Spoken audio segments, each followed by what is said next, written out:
में ले लेंगे सबके। सिंधु मैम, आपका स्वागत है गीता ज्ञान के एक और सत्र में। Welcome ma'am. धन्यवाद रश्मि जी। तो सभी को जय श्री कृष्ण जय और श्री कृष्ण। सभी गीता प्रेमियों को प्यार भरा नमस्कार। तो हमने ऐसा है कि पिछले सप्ताह हमने बहुत से यज्ञों के बारे में पढ़ा था, अगर याद होगा आपको।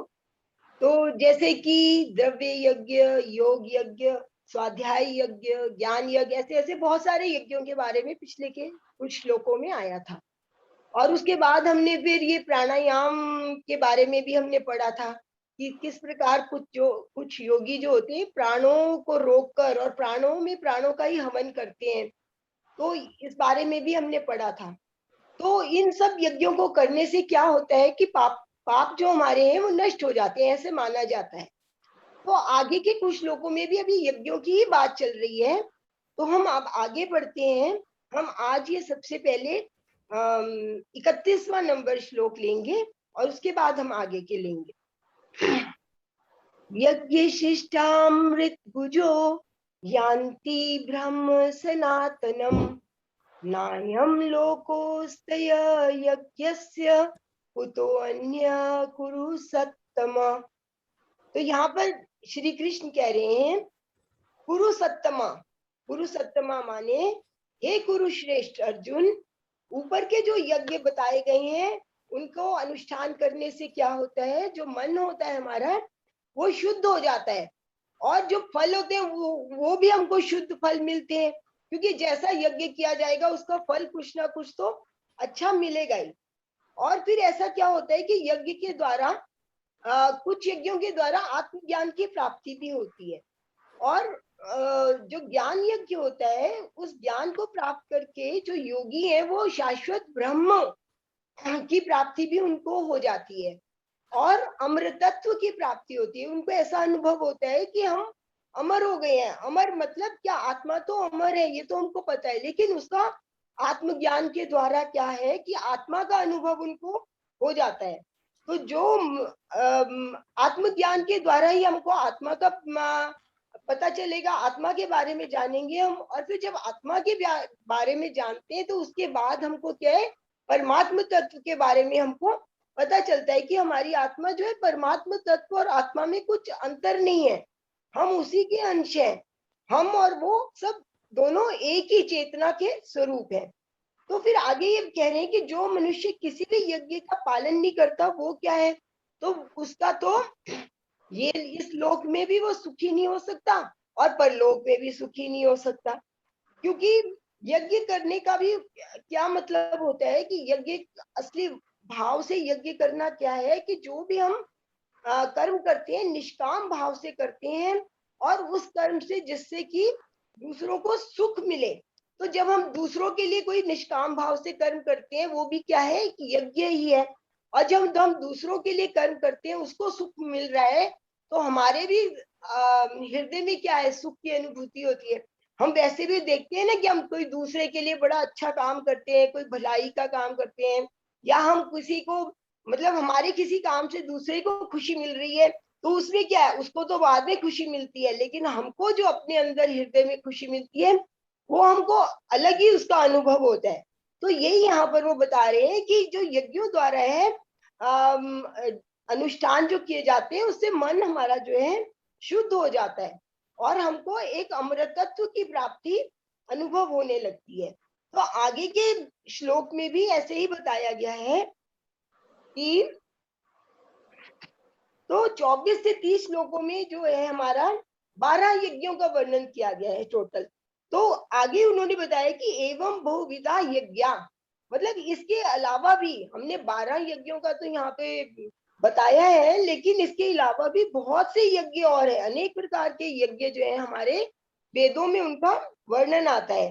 क्योंकि जो है साधकों की जो प्रकृति होती है उसके अनुसार उनकी निष्ठा अलग होती है और उसकी निष्ठा के अनुसार उनके साधन भी अलग होते हैं। जो वेदों में जो यज्ञ बताए गए हैं उसमें क्या है कि हमको किसी न किसी कामना के हेतु वो ज्यादातर यज्ञ बताए गए हैं वेदों में जो बताए गए हैं, तो उनका अनुष्ठान भी उसी तरह का है। जैसे किसी फल की प्राप्ति के लिए, किसी को स्वास्थ्य के लिए यज्ञ करना है, किसी को ज्ञान के लिए यज्ञ करना है, या किसी और कामना के प्रति करना है, तो उसका क्या होता है, उसके सारा कुछ यज्ञ का विधि विधान जो होता है वो अलग ही होता है। लेकिन जो वेदों में जो ये बताए गए हैं, तो उसकी मोस्टली क्या होता है, यज्ञ जो है नाशवान फल की प्राप्ति के लिए होते हैं, संसारिक भौतिक पदार्थों की प्राप्ति के लिए ज्यादातर वर्णन आता है। हमने देखा ना वेदों में, त्रेता में, द्वापर में भी, औरों में जब भी यज्ञों का अनुष्ठान किया गया, राजस्व यज्ञ हुआ कि राज्य की बढ़ोतरी के लिए,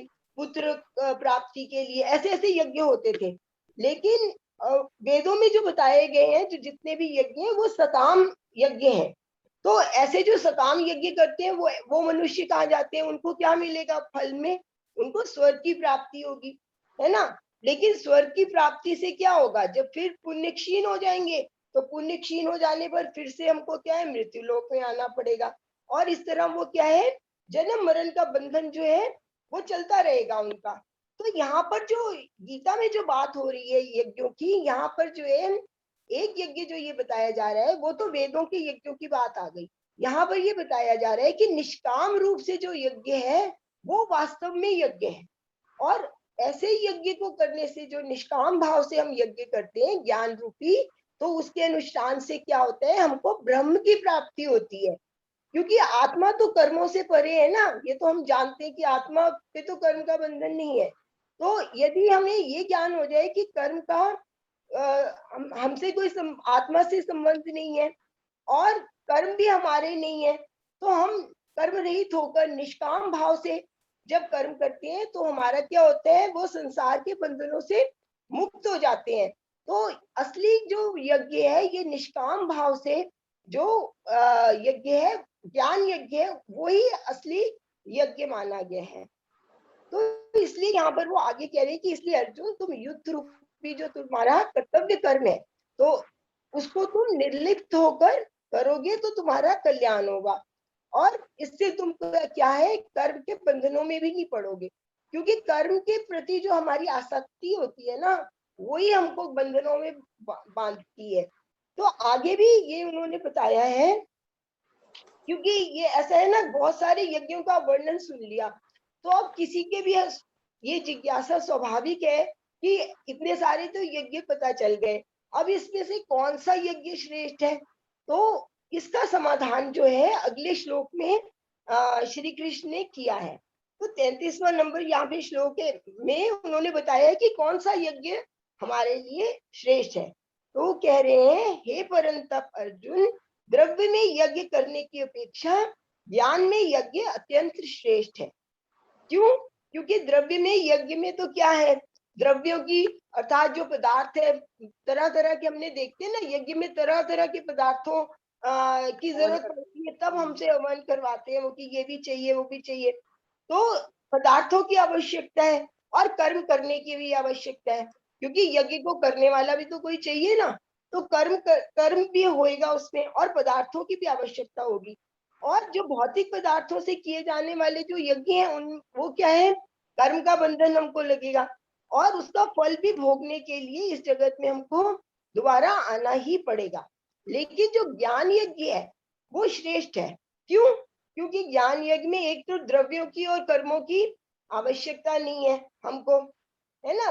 भौतिक पदार्थों और क्रियाओं से हमारा क्या संबंध विच्छेद हो जाता है, हमको कोई पदार्थ नहीं चाहिए। ज्ञान प्राप्त करने के लिए क्या पदार्थ चाहिए, कोई भौतिक पदार्थ की आवश्यकता नहीं है।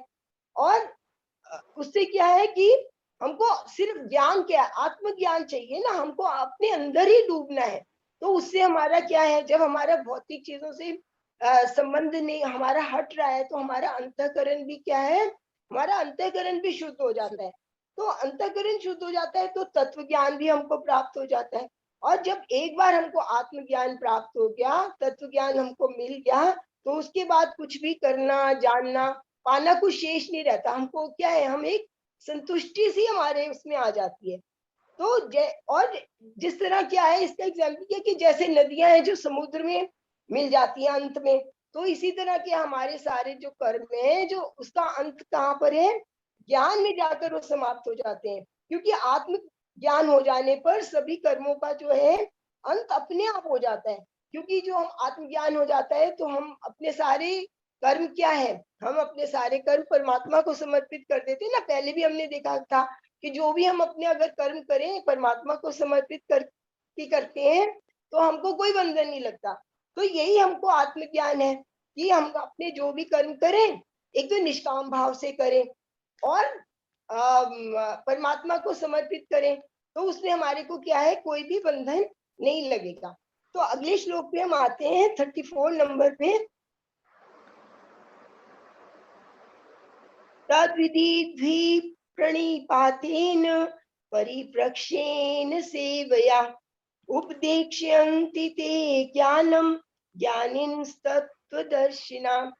तो अर्जुन ने, ऐसा है कि अर्जुन ने पहले कहा था कि युद्ध में स्वजनों को मारकर मैं हित नहीं देखता, है ना। युद्ध में उसने पहले ही कहा था कि मैं अगर उनको मारूंगा तो इसमें मेरा क्या फायदा हो रहा है। ये हमको पहले अध्याय के 21वें श्लोक में ये आया था। उसके बाद ये आया कि इन आतताइयों को मारने के बाद मुझे पाप ही लगेगा, मेरे से जो होगी वो हिंसा होगी, मुझे पाप लगेगा। ये हमारा पहले अध्याय के 36वें नंबर श्लोक में ये आया। और फिर उसने कहा कि युद्ध की अपेक्षा मैं भिक्षा मांगकर जीवन निर्वाह करने को श्रेष्ठ समझता हूँ। दूसरे अध्याय के 5वें श्लोक में ये अर्जुन ने कहा। तो इस तरह जो है अर्जुन क्या है, अपना कर्तव्य उसका क्या है, युद्ध करना, लेकिन उसको वो श्रेष्ठ नहीं मान रहा, वो उसका त्याग करना चाहता है। वो कह रहा है कि मुझे युद्ध करना ही नहीं है। तो लेकिन जो श्री कृष्ण है उसको यही कह रहे हैं कि मेरे मत के अनुसार ज्ञान प्राप्ति के लिए जो है कर्म करने की तो त्याग करने की आवश्यकता नहीं है। तो ज्ञान प्राप्त करने के लिए हमको क्या करना है, हमको ज्यादा कुछ करने की जरूरत नहीं है। हमको किसी भी ब्रह्मनिष्ठ गुरु के पास जाने की आवश्यकता है, ऐसे गुरु के पास जिसको कि स्वयं से जो ब्रह्मनिष्ठ हो, जो स्वयं में ही ब्रह्मलीन हो। ऐसे गुरु के पास जाके हम अगर उपदेश ग्रहण करते हैं तभी हम उनसे ज्ञान प्राप्त कर सकते हैं। तो उन्होंने इसकी विधि बताई है, आगे अर्जुन को उसकी विधि बता रहे हैं कि किस प्रकार हमको गुरु से ज्ञान प्राप्त करना चाहिए। तो अर्जुन के निमित्त हम सब भी अर्जुन ही है एक तरह से। तो हम उसको निमित्त रखकर हमको ये उपदेश दे रहे हैं कि किस प्रकार हमको गुरु के सामने जाकर ज्ञान प्राप्त करना चाहिए। तो आगे आया है प्रणिपातेन। प्रणिपातेन का मतलब यह है ज्ञान प्राप्ति के लिए गुरु के पास जाकर सबसे पहले क्या करना चाहिए, भक्ति भाव से साष्टांग दंडवत प्रणाम करना चाहिए। अर्थात अपने आप को दंडवत प्रणाम किया। अब अगर गुरु दूर है तो आप दंडवत थोड़ी कर सकते हैं साके, तो मतलब अपने आप हृदय से अपने आप को उनको समर्पित कर देना चाहिए, उनके अधीन हो जाना चाहिए कि जो भी वो कहेंगे उसको हम श्रद्धा पूर्वक अपनाएंगे अपने जीवन में। और उसके बाद आया परिप्रक्षेण। तो केवल परमात्मा तत्व को जानने के लिए जो जिज्ञासु है उसको सरलता से और विनिम्रता पूर्वक गुरु से प्रश्न पूछने चाहिए। और ऐसे प्रश्न पूछने चाहिए कि जो संसारिक प्रश्न नहीं, जो ऐसे जो कि आत्मा के उद्धार के लिए जो प्रश्न होते हैं कि मैं कौन हूँ, संसार क्या है, या बंधन क्या है, कर्मों के बारे में, या कैसे मुक्त हो सकते, मतलब इस तरह अपनी उन्नति के, अपने उद्धार के बारे में प्रश्न करने चाहिए। और आगे आया है सेविया।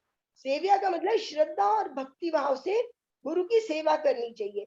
अब इसमें भी क्या है, शरीर और वस्तुओं के द्वारा सेवा तो गुरु के अगर कोई पास है, कोई आश्रम में है या कोई, तभी कर सकता है।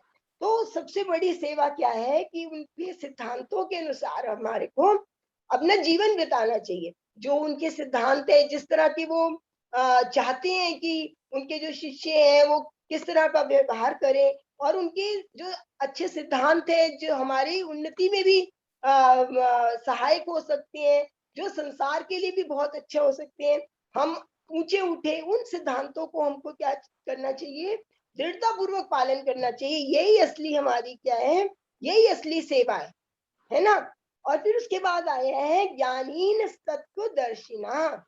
मतलब जिन ज्ञानी जनों को परमात्मा तत्व का अनुभव हो गया है उनके पास जाकर ही ज्ञान प्राप्त करना चाहिए, है ना। क्योंकि आजकल के क्या है, आजकल के कलयुग के माहौल में क्या है, थोड़ा सा भी ज्ञान प्राप्त करके कोई भी गुरु बन जाते हैं, वो अपने शिष्यों को संख्या बढ़ाने में लग जाते हैं। तो ऐसा नहीं है, हमको भगवान क्या कह रहे हैं यहाँ पर कि ब्रह्मनिष्ठ गुरु के पास ही जाकर हमको उपदेश लेना चाहिए। तो क्योंकि सरलता पूर्वक प्रश्न करने से करेंगे हम, तो वो उपदेश हमको तत्व ज्ञान का उपदेश वो जरूर देंगे। तो क्योंकि महापुरुषों को तो कुछ नहीं चाहिए ना, उनको क्या चाहिए, वो तो सिर्फ ये चाहते हैं कि जो साधक हैं उनको उनकी उन्नति कैसे हो। तो अगर हम सरलता पूर्वक क्वेश्चन पूछते हैं, उनके सिद्धांतों का आदर करते हैं, उनके सिद्धांतों पर चलते हैं, तो क्या है, उनके उनके हृदय में भी जो साधक है उनके प्रति अच्छे भाव उत्पन्न होते हैं, है ना। तो वो भी उससे क्या है, वो उनके प्रश्नों के अच्छे से उत्तर देते हैं। तो इससे क्या है कि जो साधक है, जो हम शिष्य हैं, उनको भी क्या है, अपने प्रश्नों के उत्तर बड़ी अच्छी तरह मिल जाते हैं। तो अच्छी तरह उत्तर मिलते हैं तो क्या है, उससे लाभ ही होता है ना। हम भी जब देखो ब्रह्म ऋषि पत्री जी से कोई क्वेश्चन पूछते हैं या किसी और मास्टर से अच्छे से क्वेश्चन पूछते हैं, जब हमको वो अच्छे से उत्तर देते हैं तो हमारे कितने संशय जो है वो अपने आप से हट जाते हैं, है ना। तो यही उन्होंने यहाँ पर बताया है कि किस तरह हमको गुरु के पास जाकर किस तरह के हमको क्वेश्चन पूछने चाहिए, किस तरह हमको आदर बताना चाहिए। तो इससे क्या है, इससे हमारा अपना ही लाभ होगा। तो आगे हम चलते हैं।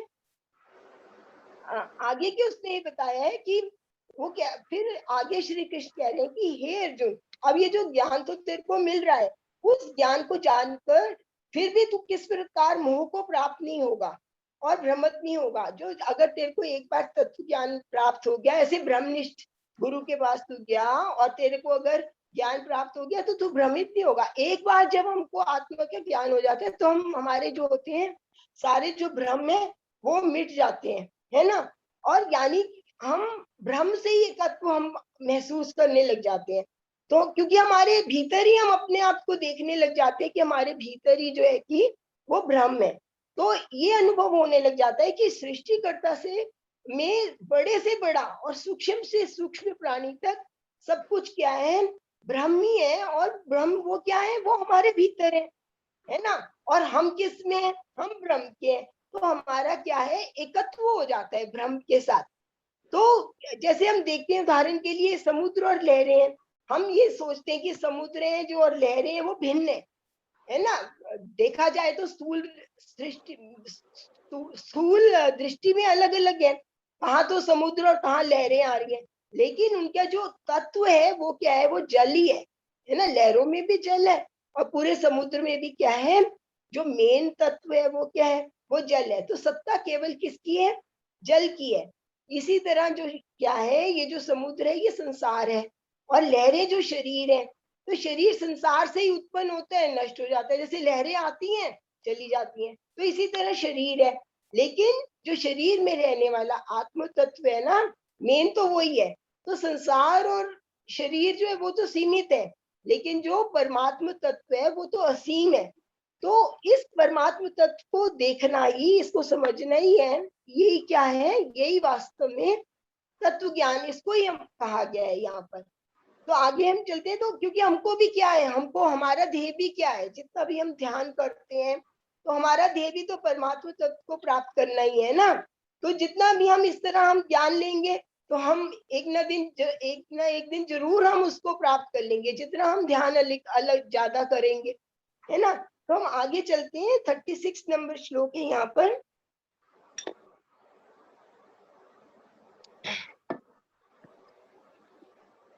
अपि चेदसि पापेभ्य सर्वेभ्य पापकृतम् सर्वं ज्ञानफलवेन एव वर्जनं संतरिष्यसि।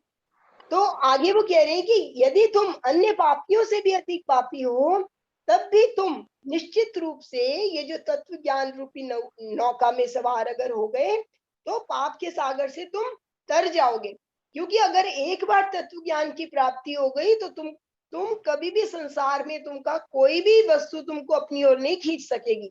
क्योंकि एक बार अगर हमको ज्ञान हो गया कि आत्मा ही सब कुछ है, ये जो संसार है ये तो विनाशकारी है, सिर्फ आत्मा जो है अजर अमर विनाशी। एक बार अगर हमको ये ज्ञान हो जाता है तो हम अपने आप से इस संसार सागर से जो है तर जाते हैं। तो यहाँ पर आगे उन्होंने कहा है पाप करने की भी 3 श्रेणियां असल में होती हैं। तो एक तो क्या है, पहली श्रेणी तो क्या है, पाप पाप करने वाला, कोई जना जो है वो पाप कर रहा है। दूसरी श्रेणी क्या है कि जो 2 पापी अगर है उनमें से जो ज्यादा पाप कर रहा है। और तीसरा क्या है, जो संपूर्ण पापियों से भी सबसे अधिक पाप करने वाला है। तो यहाँ पर उन्होंने सबसे पहले यही बताया है कि जो पापियों से भी अधिक पापी है, वो भी अगर तुम हो, अगर तब भी तुमने तत्व ज्ञान की प्राप्ति कर ली, तब भी तुम संसार सागर से तर जाओगे।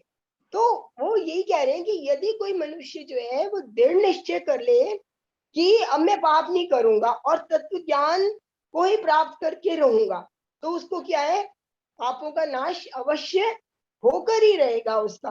तो ज्ञान नौका के द्वारा वो क्या हो सकता है, वो पार हो सकता है। पर लेकिन ये ज्ञान नौका कैसे मिलेगी, अब ये भी तो बात है ना। तो ज्ञान नौका कैसे मिलेगी, ज्ञान नौका, ज्ञान यज्ञ ही ज्ञान नौका है। तो ये हमको कैसे होगा, विवेक के द्वारा, है ना। क्योंकि विवेक हमारा क्या है, विवेक ही हमको बताता है ना कि अच्छा क्या है बुरा क्या है। तो विवेक के द्वारा ही हमको ज्ञान होगा। तो ज्ञान से ही हमको हम आगे पता कर सकते हैं कि क्या हमारे लिए अच्छा है क्या। बुद्धि को भी तो विवेक ही बताता है ना। तो ज्ञान की तरफ भी हमको कौन लेके जाएगा, हमारा विवेक ही लेके जाएगा। तो हमको विवेक को ही जागृत करके हमको ज्ञान की नौका पे सवार होकर ही हमको जो है संसार के इस समुद्र से हमको पार होना है। तो आगे के हम इससे आगे हम चलते हैं 37 नंबर श्लोक पे। तो इसलिए अब ये इस वाले 36 में उन्होंने बताया कि ज्ञान रूपी नौका से संपूर्ण समुद्र को हम पार कर लेंगे।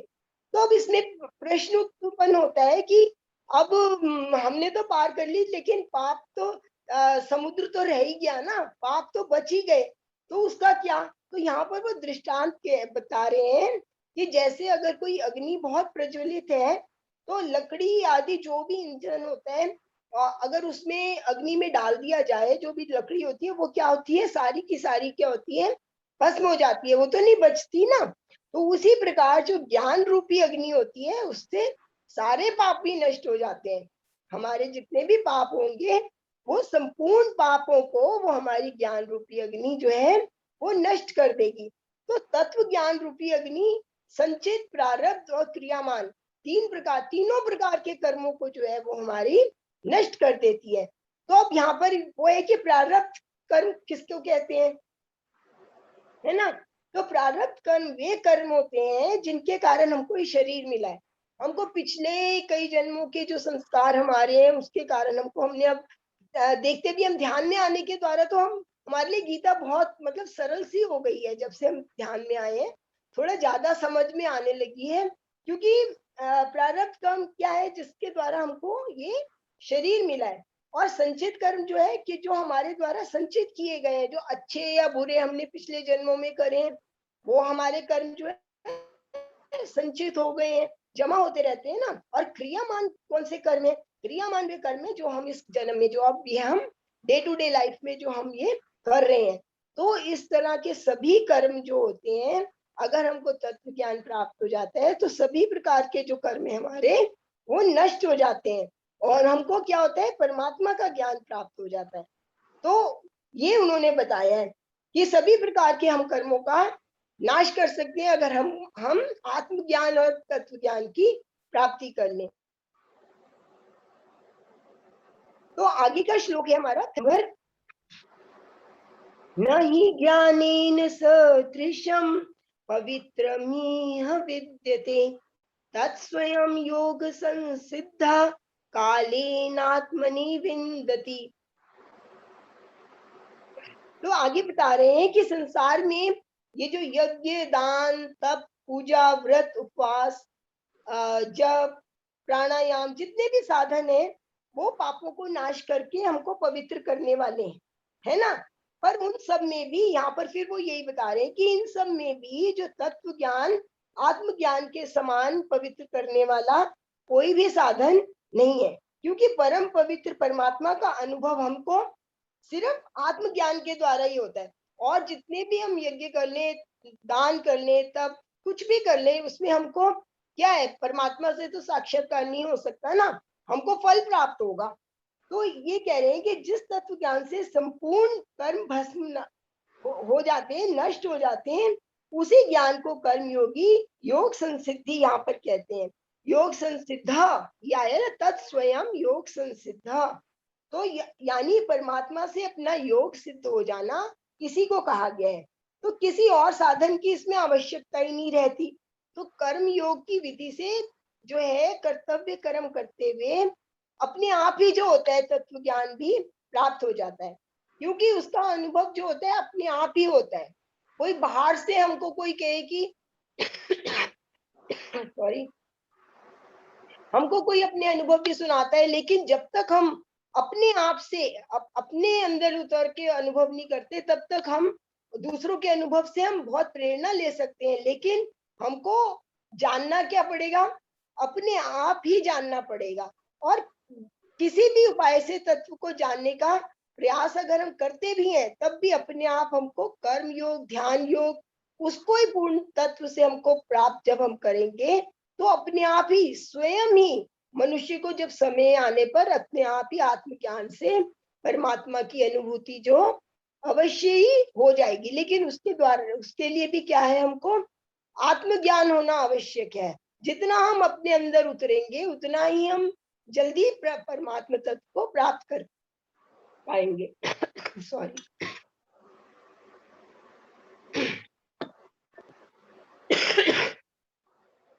तो अगले श्लोक पे चलते हैं। अगला श्लोक भी बड़ा फेमस सा है थोड़ा।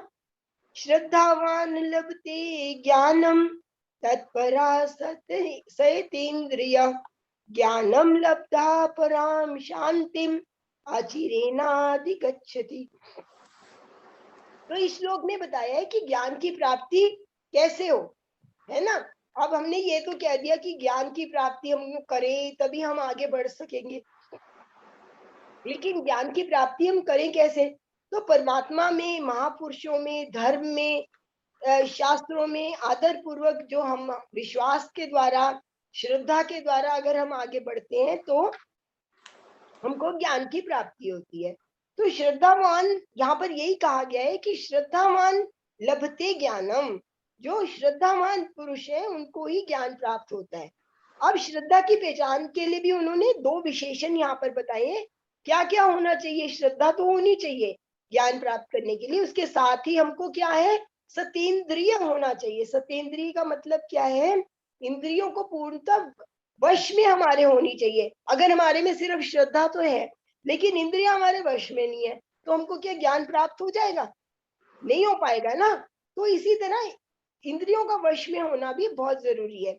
और दूसरी एक बात बताइए, तत्परा। तत्परा का मतलब ये है कि उसको तत्परता पूर्वक, मतलब अभ्यास करते रहने से, तत्परता पूर्वक लगे रहने से, मतलब ऐसे नहीं कि एक दो चार दिन करा, श्रद्धा थी, करा, फिर छोड़ दिया, फिर करा, छोड़ दिया, उससे नहीं होगा। हमको क्या होगा, इंद्रियों का संयत होना भी जरूरी है, और साधना में तत्परता की भी आवश्यकता है। हमारे में लगन हमारे को बहुत जरूरी है, और उसके साथ हमको तभी हमारी श्रद्धा जो है वो फलदायक होगी, तभी हम उसमें क्या है आगे बढ़ पाएंगे।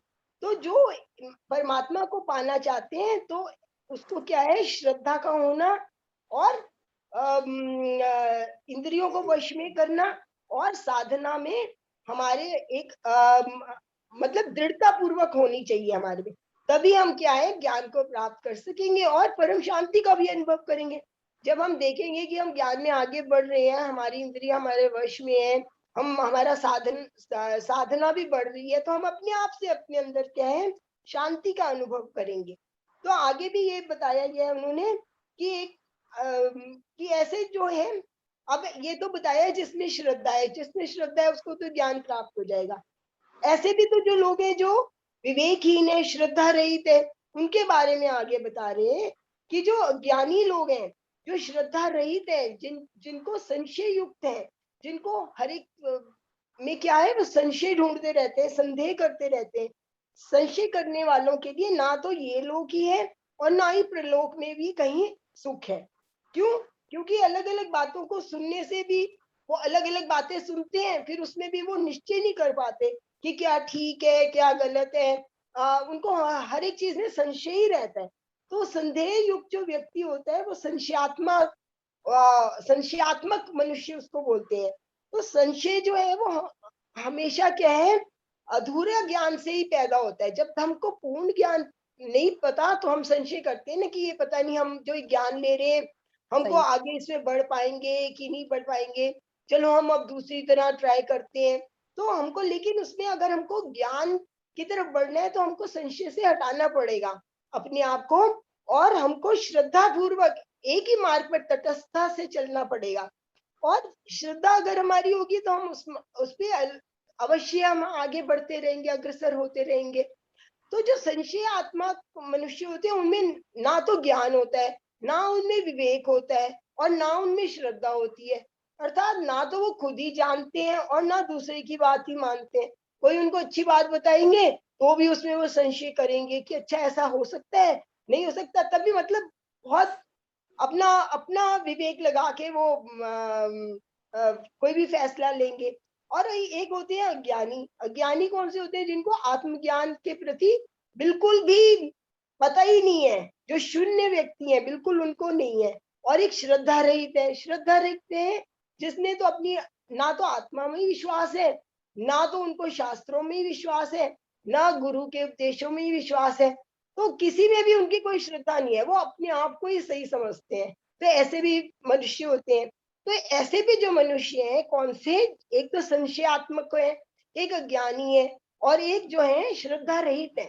तो ऐसे मनुष्य कभी सुखी नहीं हो सकते और वो कभी आगे भी नहीं बढ़ सकते। तो यही यहाँ पर बताया गया है। तो आगे हम ये 41 नंबर श्लोक पे पहुंचते हैं, क्योंकि 2 श्लोक और रह गए हैं। तो ये भी हम आज पूरा करके अध्याय हमारा खत्म हो जाएगा। योग संन्यस्त कर्माणम ज्ञान संचिन्न संशयम आत्मवंतम न कर्माणि निबधनन्ति धनंजया। तो यहाँ पे श्री कृष्ण कह रहे हैं, हे धनंजय, जो आत्मज्ञानी योग विधि से जो कर्मों का त्याग करते हैं, अर्थात जो सब कर्म है परमात्मा को ही समर्पित कर देते हैं, और ऐसे जो कर्म योगी है, कर्म में अकर्म, जो हमने पहले भी देखा था ना, कर्म में अकर्म और अकर्म में कर्म देखते हैं। अर्थात क्या है? कर्म करते हुए भी, अर्थात कर्म ना करते हुए भी, दोनों अवस्थाओं में नित्य निरंतर जो रहते हैं उनमें आसक्ति नहीं रखते, है ना। तो ऐसे जो व्यक्ति हैं वो वास्तव में क्या है? योग संन्यस्त कर्माण। वो ऐसे व्यक्ति हैं। मनुष्य के भीतर क्या होते हैं? प्राय संशय में रहते हैं कि कर्म करते हुए भी कर्मों के साथ हम अपना थोड़ा बहुत संबंध बना ही लेते हैं। तो हम ये भी सोचते रहते हैं कि कर्मों के साथ संबंध विच्छेद कैसे हो। तो अपने लिए कर्म करने के साथ जो है, जब हम सिर्फ अपने लिए कर्म करते हैं तो हमारा जो है संबंध जो है कर्मों के साथ हो जाता है। लेकिन यही जब हम कर्म है निष्काम भाव से करते हैं, और अपने हित के लिए भी और दूसरे के भी, जिससे कि दूसरों का हित हो, जब ऐसे कर्म करते हैं तो अपने आप ही उसमें क्या है, कर्मों के साथ हमारा संबंध विच्छेद हो जाता है। तो ऐसे जो कर्म है हमको बांधते नहीं है, क्योंकि ज्ञान अग्नि में वो जल चुके हैं। हमको ज्ञान हो चुका है। हमने ऊपर देखा ना कि हमको ज्ञान हो गया है, ज्ञान की नौका में हमने सवार होके तत्व ज्ञान हमने प्राप्त किया है। तो जब ऐसे है तो उनको क्या है, आत्म जागृति हो गई है। तो ऐसे मनुष्यों को जो है कर्मों के बंधन जो है वो मानते नहीं है। तो उनको वो सदा आनंदित रहते हैं, क्योंकि उनकी आसक्ति तो है नहीं कर्मों में, और जो भी वो कर्म कर रहे हैं वो निष्काम भाव से कर रहे हैं और लोगों के हित के लिए कर रहे हैं। और ऐसे जो मनुष्य होते हैं वो सदा जागरूक रहते हैं, हमेशा अवेयरनेस में रहेंगे, कि उनको हमेशा ये पता रहता है, अंदर से ही उनको ज्ञान हो जाता है कि क्या कर्म हमारे दूसरों के लिए बहुत अच्छे हैं, जो ऐसे कौन से कर्म हैं जो दूसरों का भी जिससे कल्याण हो रहा है। तो ये हमेशा उनको अवेयरनेस हमेशा रहती है। तो ये अब हम ऐसे करते करते हम आखिरी श्लोक में पहुंच गए हैं। तो यहाँ पर जो क्या है आखिरी, उसमें भी ये कि अर्जुन के हृदय में क्या था, पहले से हमने ये देखा कि उसको भी संशय था कि युद्ध मैं करूं तो कर्म से मेरा कल्याण कैसे होगा, है ना। कल्याण के लिए कर्म योग का अनुष्ठान करूं, ज्ञान योग का अनुष्ठान करूं। तो इस श्लोक में भी भगवान ने इस संशय को दूर करने की उसको प्रेरणा दी है, और कहा है कि संशय में रहते हुए कर्तव्य का पालन हम जो है ठीक तरह से कर नहीं पाते। क्योंकि अगर हमको किसी भी काम में हम कर रहे हैं, मान लो कोई भी काम हो, चाहे घर का काम हो, बाहर का हो, कोई भी काम हो, अगर उनमें हमारे में पहले में ही शंका आ जाए कि अरे हम ये काम शुरू तो कर रहे हैं, ये ठीक होगा कि नहीं होगा, संशय अगर उत्पन्न हो जाता है तो क्या होता है, हमारा वो काम पूरी ठीक तरह से कभी हो नहीं पाता है। तो ऐसा है कि कर्तव्य का पालन करने के लिए क्या है, पहले तो हमको क्या है, संशय नहीं करना चाहिए। तो उन्होंने यही कह रहे हैं कि हे अर्जुन, हे भारत, तुम उठो और योग की शरण लो। योग मातिष्ठो तिष्ठ भारता।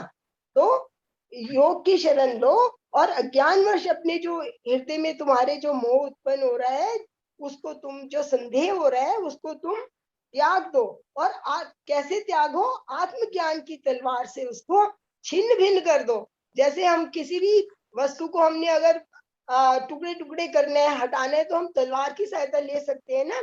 जैसे तो वो कह रहे हैं आत्मज्ञान की तलवार से जो है, जो हमारे तुम्हारे जो संशय है उनको अलग कर दो और तुम उठो और क्या करो, युद्ध करो। क्योंकि मेन पर्पस तो भगवान का उसको जागरूक करना ही है ना, कि उसको युद्ध करो।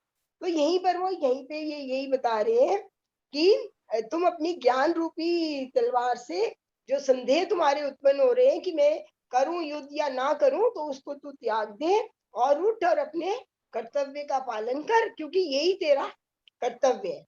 तो यहाँ पर ये हमारा चौथा अध्याय जो है इसी के साथ समाप्त होता है। ओम तत्सत इति श्रीमद्भगवद्गीता उपनिषत्सु ब्रह्म विद्यायां योग शास्त्रे श्री कृष्ण अर्जुन संवादे ज्ञान कर्म संन्यास योगो नाम चतुर्थो अध्याय। श्री कृष्ण अर्पणमस्तु। तो यहाँ पर ये हमारा ये चौथा अध्याय समाप्त होता है। तो अगली बार हम 5वें अध्याय से शुरू करेंगे। आशा आपको मैंने कोशिश तो करी है सरल शब्दों में, अवश्य समझ आया होगा। फिर भी किसी को कोई प्रश्न है तो आप अवश्य पूछ सकते हैं, अपने विचार भी प्रकट कर सकते हैं। धन्यवाद। Thank you ma'am. यस, कोई बताना चाहता है? मुझे लग रहा है पूनम जी बताना चाहते हैं कुछ। अनम्यूट करना अनम्यूट करते हैं, अनम्यूट करते हैं। मैं कह रही हूँ कि कल मैंने बिल्कुल नहीं पढ़ा, मैं बहुत बिजी थी, बिल्कुल देखा ही नहीं मैंने कुछ भी। अच्छा अच्छा अच्छा कल जन्माष्टमी थी ना, तो बनी की हाँ जी, फर्स्ट हाँ जी। जन्माष्टमी थी। अच्छा, बधाई हो। हाँ, थैंक और यू, थैंक यू। एक बात और भी मुझे कहनी थी सभी को। ये पोस्ट कल जन्माष्टमी हुई, सभी को बहुत बहुत बधाई हो। और हमारी ये जन्माष्टमी मनाने का तभी सार्थक होगा कि अगर हम जो कृष्ण के जो गुण है और जो उन्होंने उपदेश दिया है उसको हम अपने जीवन में लाएं, और जिस तरह उन्होंने निरासक्त होकर अपना जीवन व्यतीत किया है उस तरह के गुणों को अपनाकर अपना भी जीवन व्यतीत करें, तो तभी ये सार्थक हो पाएगा, है ना। बिल्कुल सही बात ये कही बात आपने कि बिल्कुल हमारा सही। जीवन तभी सार्थक है कि जो उन्होंने कहा है हम उनकी शिक्षाओं को अपने में उतारें। हाँ जी, बिल्कुल, काम तभी कर वो है ना। ज्ञान, आज ज्ञान की बातें हुई कि अगर हम ज्ञान अगर हमें हो जाता है तो हमें पता चल जाता है कि हमें जो कर्म करना है और उसके फल की चिंता नहीं करनी है, उसको छोड़ देना ईश्वर पर। सिर्फ कर्म करते जाएंगे तो कोई हमें वो भी नहीं लगे, दोष भी नहीं लगेगा कोई, हाँ जी, बंधन लगेगा ही नहीं फिर। कोई कर्म का। बहुत सुंदर, बहुत ही सुंदर। थैंक यू इंदु जी, बहुत अच्छे से समझाया इंदु जी, आपने। Thank you so much. बहुत ही सुंदर, इतना सुंदर कि कानों को रस घोल रहा था आज तो आपकी आवाज। बल्कि बहुत ही आज बढ़िया। मेरा थोड़ा गला वैसा हो रहा था बार बार। कोई लेकिन बात वो आवाज भी एक अलग से ना, तो मिठास था उसमें भी, मिठास थी। Thank you ji, thank you, धन्यवाद थैंक आपका यू बहुत मैम। बहुत। और कोई अपना एक्सपीरियंस शेयर करना चाहेगा तो?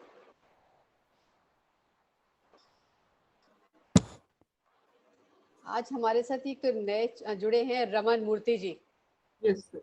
जो मुझे Unmute. कल ट्रेन में मिले। अनम्यूट होकर आप बताएंगे, आपने ध्यान करा था रमन जी?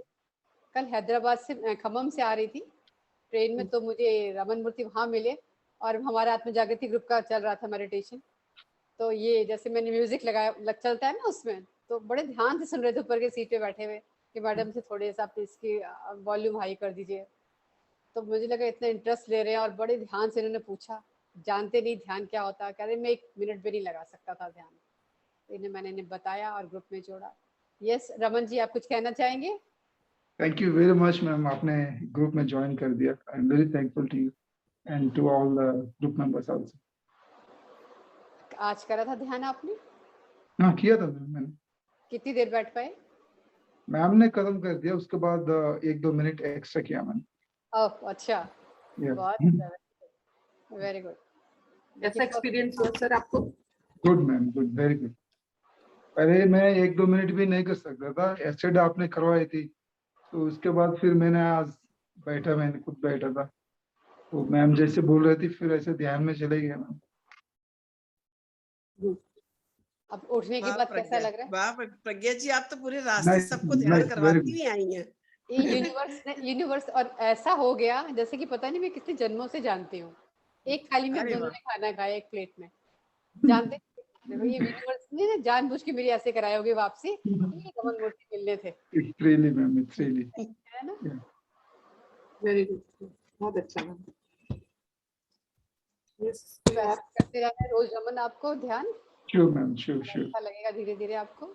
जी हाँ, Thank you, thank sir. You Raman, thank you for, thank you very much ma'am, thanks to all of our members. Thank you. कोई और अपना एक्सपीरियंस शेयर करना चाहेगा? जब तक मैं अपना बताती हूँ, अभी ध्यान कर रही थी मैं, बहुत डीप था, बहुत डीप था। 2 मैसेज मिले, जैसा मैं एवरी थर्सडे धरती माता के लिए करते हैं ना, तो मुझे आया कि प्लास्टिक की थैली बंद करनी है पहले, तो कम से कम जितने लोग हम इस ग्रुप में हैं अपना कपड़े का थैला लेकर के जाएं और उसमें ही सामान लाएं। अब मैं भी कोशिश करती हूँ, अपना बैग लेके जाती हूँ, कभी सामान एक्स्ट्रा हो जाए तो मैं पॉलीथीन ले लिया करती थी, अब क्या करती हूँ वो भी छोड़ देती हूँ कि सामान एक्स्ट्रा नहीं चाहिए, वो जितना मेरे बैग में है उतना दे दो, मैं दोबारा आऊंगी। या कुछ एक आध चीज होती है तो मैं कहती हूँ अपने फलों वाले में से पेपर लिपटा होता है ना पपीता वगैरह में, मैंने कहा उसमें तो मुझे डाल के दे दो, आज शरीफा लाना था, तो उन्होंने कहा बैग में तो आपका सारा ऐसे चूर हो जाएगा, पिच जाएगा, तो मैंने उसका वो निकलवाया, मैंने कहा इसमें दो, ताकि मुझे मेरी आदत सुधारनी है, मुझे पॉलिथीन बिल्कुल नहीं लाना घर के अंदर। Very good. हाँ, ये शुरू करा। Very good, very good. हाँ, और एक गार्लिक, 2 चीजें आई हैं कि गार्लिक के लिए भी हो सके तो कोशिश करके आप लोग गार्लिक भी छोड़ दें, ध्यान आपका जल्दी लगेगा और ऑरा आपका कटेगा नहीं, नहीं तो हमारा ऑरा कटने लगता है। मैं पहले बहुत खाती थी, हम पंजाबी में तो बहुत लहसुन खाते हैं, तो अब धीरे धीरे छोड़ दिया। आप भी कोशिश करें अगर ध्यान में आ गए हैं तो। और Sure कोई मैम, sure, नहीं है sure. बस, क्योंकि हमारे एनर्जी कटती है उससे, Mhm. है ना? अगर ट्राई करेंगे तो ध्यान जल्दी लगेगा, ये मैंने खुद ट्राई करके देखा है और वास्तव में फर्क पड़ता है। Oh, आपने कब रश्मि ने उठाया, अगर शायद रश्मि बोलती नहीं ना तो मैं उठती नहीं, आज बैठी रहने वाली थी ऐसी, इतना डीप, मुझे लगा आज इसने बोला नहीं, लास्ट के 1 5 4 3 2 1 बोला बोला था, था, बोला बोला था। था, कुछ नहीं पता चला, सुना ही नहीं। बहुत अच्छा था, थैंक यू। Thank you. वो मैसेज थे प्रज्ञा जी, Thank you. मुझे आज एक बात आपको बतानी है। बोलिए। जब उस दिन मेडिटेशन हो रहा था ना धरती माँ के लिए, Saturday. तो वो कंटिन्यू बोल रही थी कि मतलब पहले जो कि उससे कि आप ना ये नॉन वेज वगैरह मत खाइए, और उसके मतलब वो जो कंटिन्यू उन्होंने बोला ना, पता नहीं मुझे क्या हुआ, मैं ना इतना वर्ड की उसकी गर्दन उड़ जाती है, वो तड़फता है, मैं लिटरली बाथरूम में जाके मैं वोमिट करके आई हूँ, इतनी मुझे उल्टी आई है वो सुनने से भी। तो खाना तो खाने की तो सोचना ही है, इतनी उल्टी में जाके करके मैंने कैमरा बंद करा, मैंने कहा ये पता नहीं क्या मेरा जी में चला गया एकदम से। मैंने कहा 10 मिनट के लिए बंद कर देती हूँ, बाद में सुनूंगी मैं। वो वैसे तो खाते ही नहीं हो आप, तो नहीं खाते हो? नहीं, मैं नॉनवेज नहीं खाती हूँ, लेकिन उसकी ये सुन के ना कि वो बच्चे तो घर पे खाते ही हैं, लेकिन घर में तो मेरे बनता ही नहीं है बिल्कुल भी। तो वो सिर्फ सुन के मुझे इतनी उल्टी आई कि मैं क्या बताऊं। जा के मैंने कहा ये हो क्या रहा है, मेरा बहुत दिल घबरा रहा था, बहुत ज्यादा। वैसे भी मैं 10 होगा, मिनट के कैमरा बंद कर देती हूँ। हाँ, वैसे भी कोई नेगेटिविटी होगी ना, वो ध्यान के दौरान वो निकलती है, वॉमिटिंग कई बार होकर के इस रूप में निकल जाता है ना, अच्छा। कभी दबी हुई थी, वो भी होती है ये। Thank you Poonam. प्रतिमा कौर जी का हैंड रेज है। यस प्रतिमा जी, अनम्यूट करें अपने आप को। Yes ma'am. हाँ, उस दिन भी दीदी जिस दिन धरती माता को हुआ था, उस दिन भी बहुत ज्यादा अच्छा ध्यान लगा, तो बहुत ज्यादा एनर्जी थी उनको, सबसे मतलब मुझे लगता है सबसे ज्यादा एनर्जी थी उस दिन। तो मैंने भी महसूस की, बहुत बड़ी, बहुत हाँ, अच्छी थी उस दिन भी, मैं वही कॉस्मिक वैली से कर रही थी। हाँ उस दिन